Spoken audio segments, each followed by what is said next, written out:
car that goes 250 miles an hour in 6 seconds or less in a quarter mile from start to finish. The name funny car was applied to funny car racing in the early days when it was first introduced, because at that time the car looked funny and it did funny things, so the nickname stuck.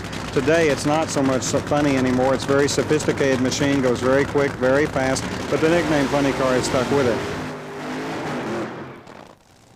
Funny cars, despite their name, are not very funny. There's nothing funny about blasting to a speed of up to 250 miles per hour over a short, flat quarter-mile track. Fast. Furious. Loud, yes. Funny, not really.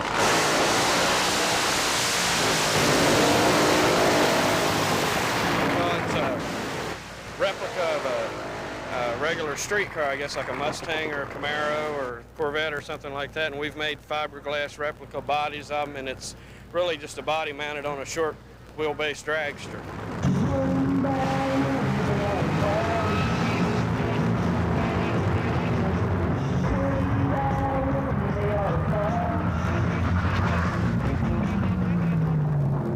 It's a 2,000 horsepower fiberglass race car. It weighs about 1,800 pounds, and it's got a sound all of its own.